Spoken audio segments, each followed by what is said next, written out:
Hello everyone, welcome back to our channel. We're talking today about nature studies. And in Zelda, do you want to show? Zelda just got her teeth pulled, so it's like a chill. It's a totally chill day, so I figured let's just do a quick little video, talk about what books we're going to be reading for nature. What is Zelda, what are you looking forward to in learning? What notebooks we're going to be using. So we're going to be using nature journals, right?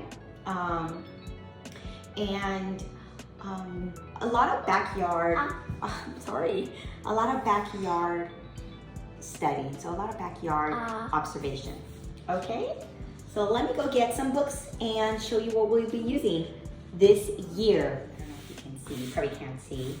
I don't know how I'm framed, but today we're going to be talking about nature. I guess you can say nature study, or we're incorporating nature literature into our, I guess you would say midday. Ooh, butterfly.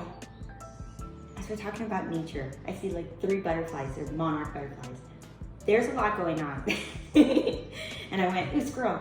In any case, we are working on some nature elements before the summer is over, because there's a lot going on.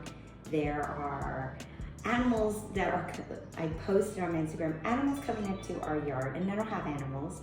We're seeing, I think 5 different types of butterflies I saw in the last couple of days. Crazy. They're loving my roses. And then, here are my roses. And then, yeah, just practicing, enjoying God's creation. So really, what is outside, what's growing, what are the new babies? I call them babies when there's like a new leaf. And how am I nurturing that with Zelda? Art's okay, she's just so little, but she's just gonna follow along, tag along, but with Zelda.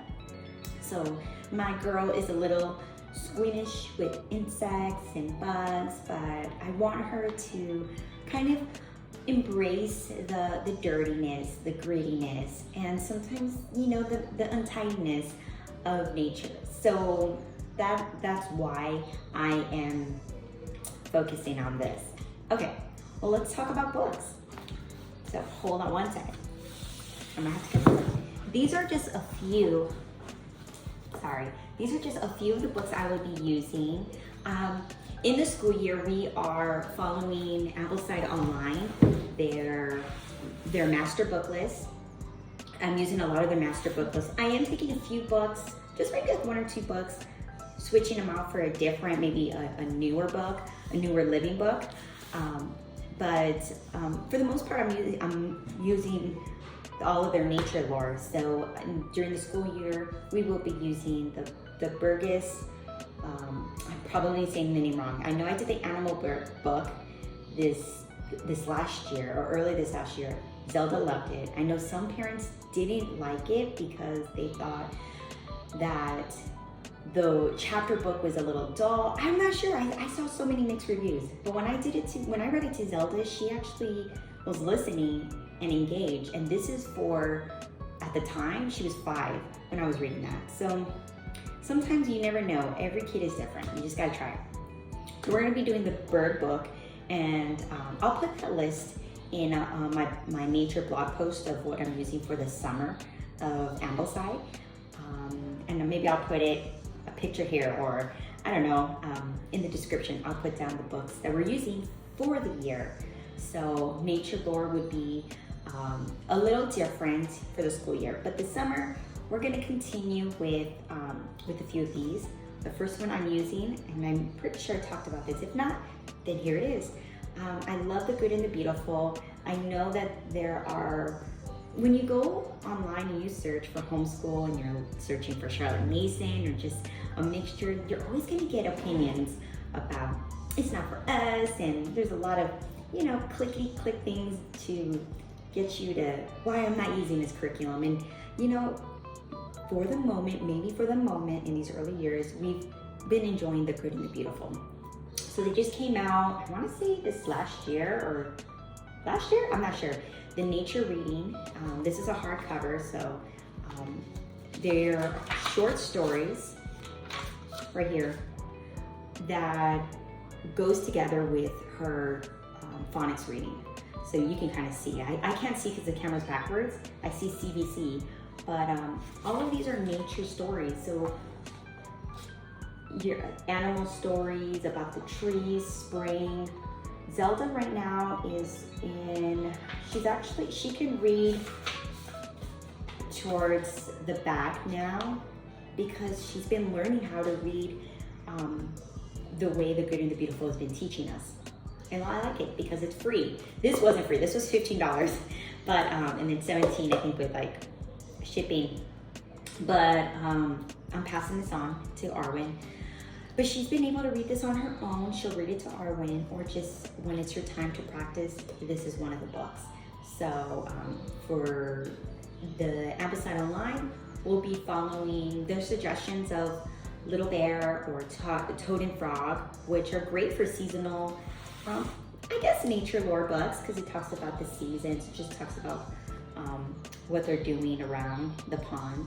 But for summer, and this was spring, summer of this year, this is what we've been focusing on.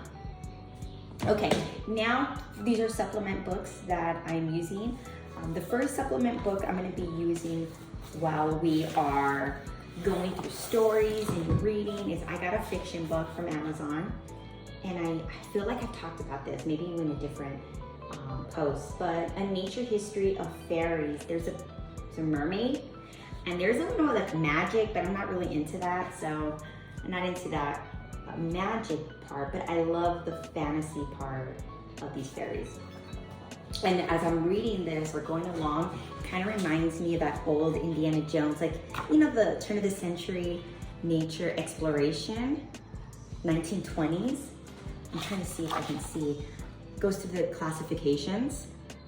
Mind you, some of this is, they're gonna have nonfiction mixed with a lot of fiction. Obviously fairies are not real. But my daughter, she understands it, but she loves the make-believe. She loves the fantasy part. And this book is great for pairing the fairies as, I would say, a butterfly. So you're pairing the butterfly with a fairy. So if this fairy is in this region, that butterfly is in that region. It's gonna have the same characteristics. So this is just a fun, silly, let's get lost in make-believe, but incorporate like a nature lore. So I like this. I got this on Amazon. Okay. Oops, sorry. My nursing. Okay. And since I don't know if any of you guys know, I think I'm still a book lady. I'm not sure. I have to ask my book girl. But I have tons of Usborne books, and they're paper pie now. And I still get, you know, a few books from them here and on. I haven't done a party in a couple years, but now they do referral links, kind of like an affiliate link. So I think I'm going to be doing that more often because it's hard to do a party at the moment. But if you're interested in just having an affiliate link and just buying a bunch of books and using that link and getting free books, let me know. I'll tell my book girl. But these, not even sure if there's, I have to see if they're still out there, but there are beginner books, or is this fine, for beginning reading. And I like the bug and the flower. This kind of reads like a regular, I want to say textbook, but that old school where it's more, not in a story form, but easy reading to just go through. She can go on her own, still get lost. She skirmished around some of the bugs. She's okay with the centipede because we found one. This morning, a huge grasshopper was on the car, so that was something that we got to just check out. It was really cool. She's not into tarantulas, so she hates this page, but we're still gonna learn about it or just kind of get curious. So if you're emerging readers, beginning readers, this is fun to add as a nonfiction reading book. Not just stories, but nonfiction. And we love our flowers. And I do have Miss Periwinkle, I might have said that wrong, Periwinkle's ABC's alphabet, and she does trees, vegetables, flowers. I love the flowers because you learn all these different names of these flowers that you really love. And here's some pictures, tropical one. same thing, beginning readers. So we're adding more of those books that are nonfiction, either in poetry form or like a regular nonfiction informational form. But this is good that she could just read on her own, or if not read on her own, we're practicing reading because there's a few words she's still learning. Okay, so activities. Outside you can do tons of activities.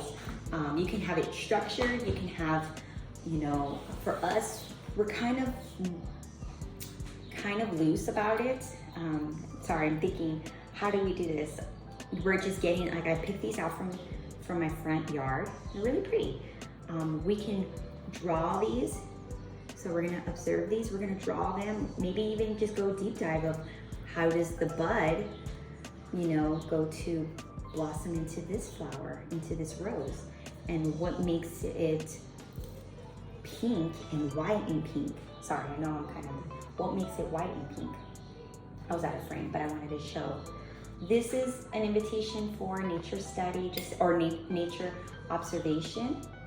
It's an invitation. We're doing that. And I do have, let me go get it.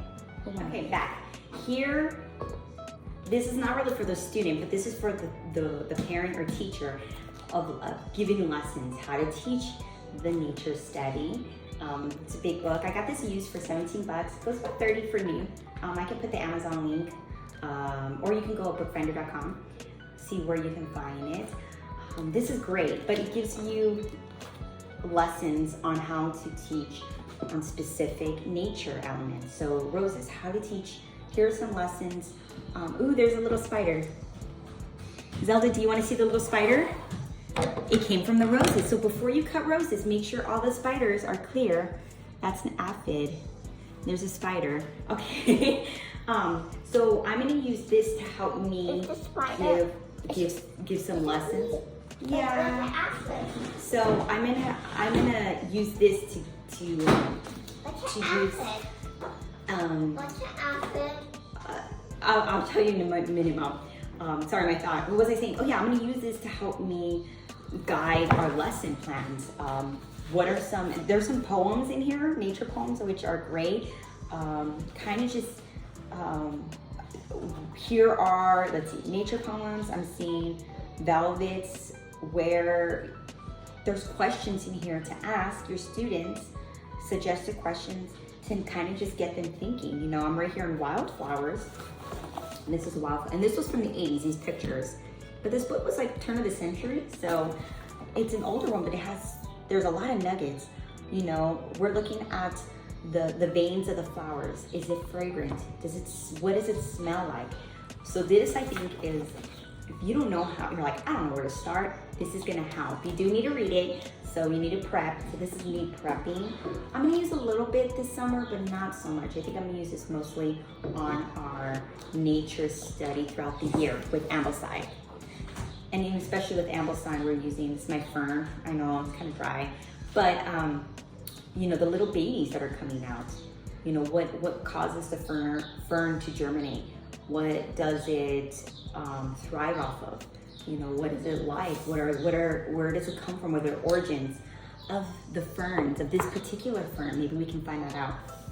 So that is kind of my preparation for teaching like nature study, especially since it's hot. We may need to do it inside.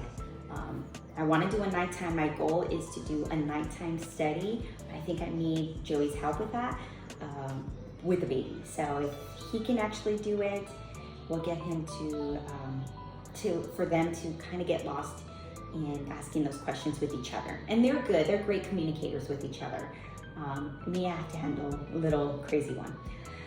Okay, so the next one I'm going to use is when all else fails, I'm like, I don't have any ideas, but I want to do something. If I want to go to the park, or we have tons of stuff here by my house, but this is 50 activities. I got this a couple years ago. Zelda's a little too small, but you know, just getting you started and having your nature backpack. Going outside with your nature backpack, what do you see? Looking around you. So these are activities that you can do. I'm doing with her, but I feel like you can do with older kids as well. So they can do on their own.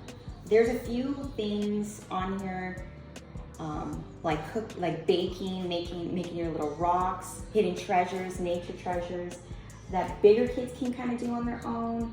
Maybe do it for little kids, for cousins, or for siblings. I'm gonna actually get into this. I'm gonna add this into our regular nature study, just because I'm having that desire to add it every day, not just once a week. In our Amplified, we're just doing nature study once a week, but I want to do some kind of activity, maybe daily when it's that afternoon hump. It's like, what do we do, Mom? Well, let's go ahead and let's pick out our book. With that said, I also have my nature anatomy book. This is great. A lot of homeschool families use this, which has the nature anatomy. They have the farm anatomy, the food, the ocean. I mean, I want to get the whole collection, but I love that it's illustrated, and it really shows me as, just me as a parent, that we can just draw in our nature, so it doesn't have to be perfect. These are definitely not perfect, but they're lively, and yeah, this is fun. This isn't a heavy book, but it's kind of cool if you have kids into just animals and insects and plants. They have an ocean one, which is great. Look at the butterflies. And this is just to show, I use this with Zelda in our preschool nature. And I have some pictures of her. We were just going down the street picking things. See, I saw a butterfly like that. I think it was the tiger, I forget what it's called. The yellow tiger tail. I saw it twice yesterday. And so, yeah, we want to just kind of get into the anatomy of a flower. There are, if you want, there's printouts. I know you can get them online on Etsy or on, what do you call it? Teachers Pay Teachers, TPT. You can buy some of these. Later on, I think I'm gonna make my own because I just like my own style sometimes, and I'll give them out. So yeah, we can add this book on there. I like it. And then drawing. So we're gonna be drawing.